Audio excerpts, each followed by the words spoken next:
The first thing I noticed wasn't the chains around my wrists. It was the silence. Volanthus Prime, capital of the Vorthri Empire, was never silent. The air always thrummed with anti-gravity transports, the shriek of banners fluttering from sky towers, and the hum of alien life that filled its gilded streets. But inside the Queen's throne hall, the silence pressed down like deep space. 2 Vorthri guards flanked me, tall, angular, with blue-laced armor that pulsed faintly as if alive. Their hands clutched spears that hissed with plasma charge. I could feel their hatred radiate off them. To them, I wasn't a man. I was a ghost of a dead species. The last human. My name was Commander Elias Rowe, Terran Expeditionary Fleet, born in a world that no longer existed. 200 years ago, Earth had burned when the Vorthri decided humanity had grown too fast, reached too far. The ashes of our cities now drifted among the ruins of old orbital rings. And yet here I was, breathing, shackled, but alive. They dragged me to the foot of a massive staircase of obsidian. At its top stood a throne grown, not built, woven from living vines that shimmered faintly with bioluminescence.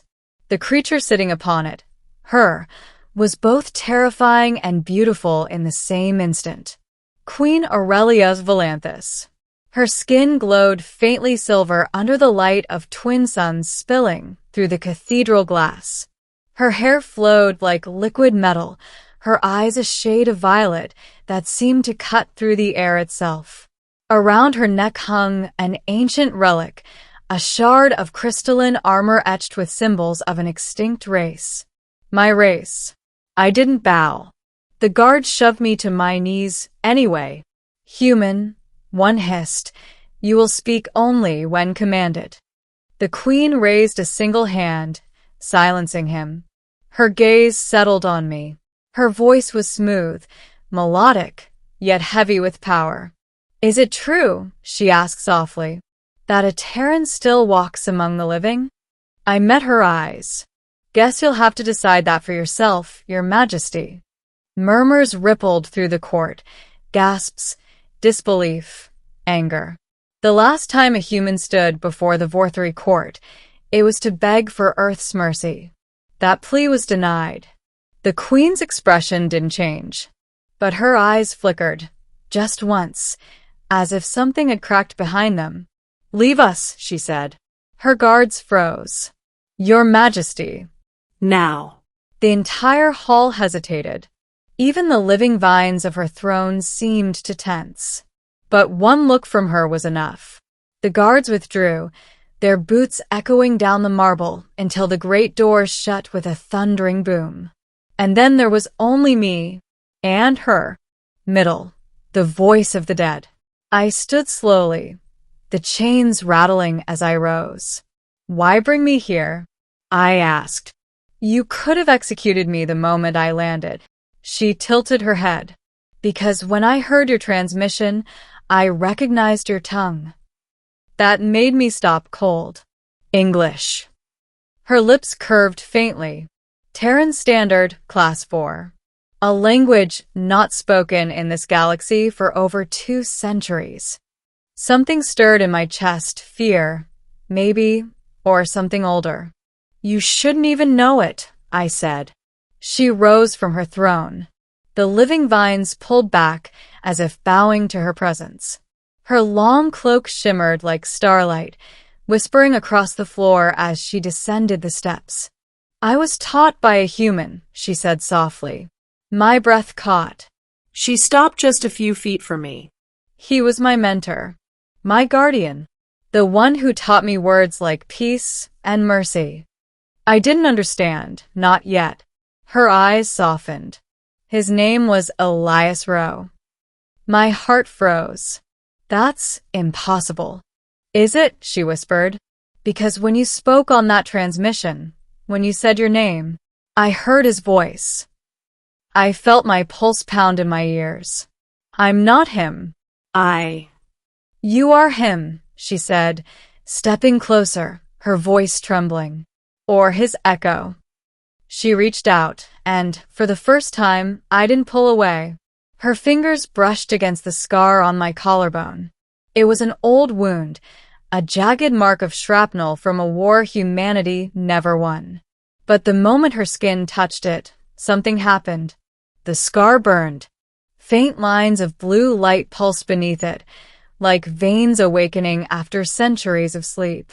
The queen gasped and stumbled back. Her guards outside shouted, muffled through the doors, but she raised a hand, silencing them again. "You," she breathed. "Your scar, it carries the signal." "What signal?" She looked at me like I'd just ripped open the sky. The last transmission from Earth. My throat went dry. I remembered it now, the evacuation ships, the orbital bombardment, the moment I sealed the data core inside my own armor. A failsafe, encoded into flesh and bone.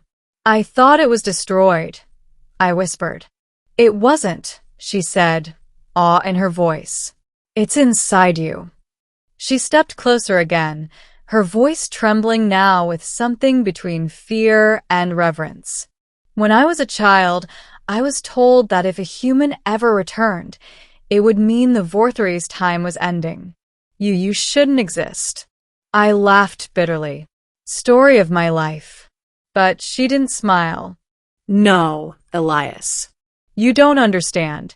My ancestors wiped out your kind because they feared what you carried. A will stronger than empire. A fire that could not be tamed." "Funny," I muttered. "Didn't seem to help us much." She shook her head slowly. "You don't see it yet. The Vorthri believed humans could never truly die. That something about you would always come back." She looked at me like I was a ghost, not of flesh, but of fate. And then she said the words that changed everything.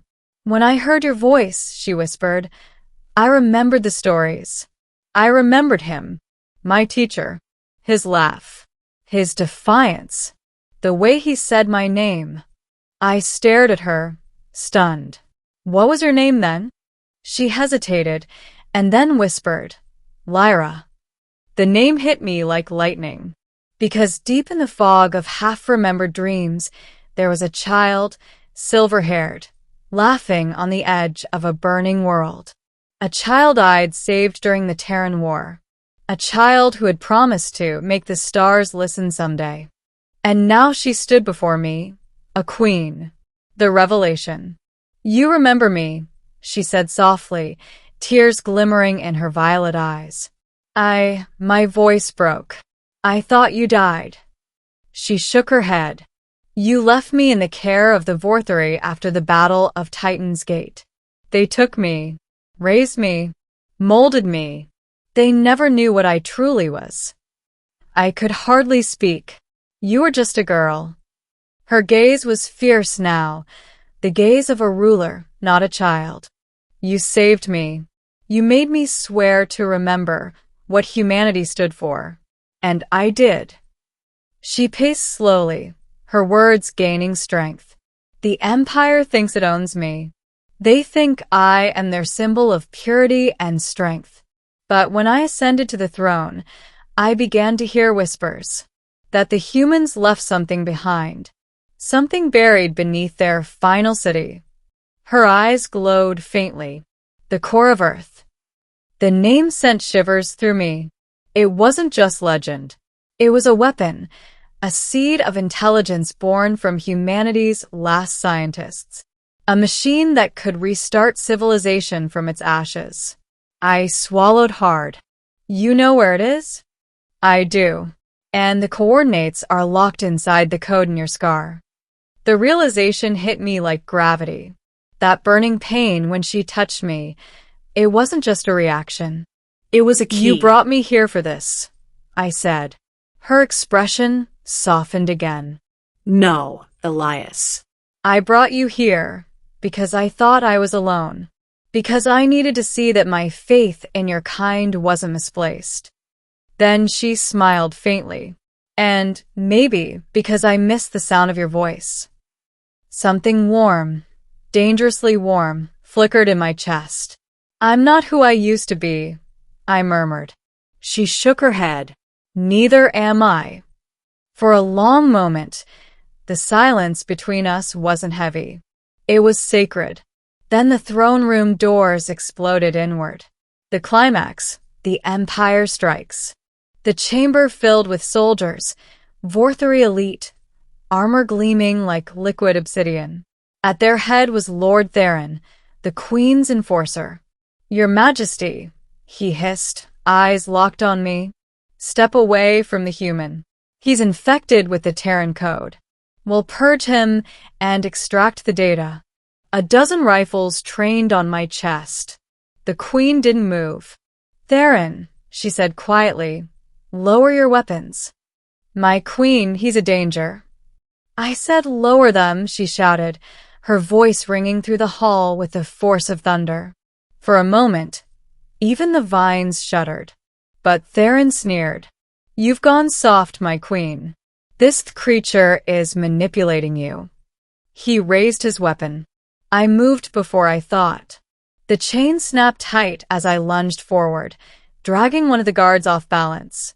His rifle fired wild, scorching the ceiling. Theron fired back, but the Queen was faster. Her arm snapped up, and the air itself cracked like glass. A wave of violet energy erupted from her hand, slamming into the guards and sending them sprawling. The chamber filled with smoke and light. She turned to me, eyes glowing with ancient fury. Elias, the core must not fall into their hands. Do you understand?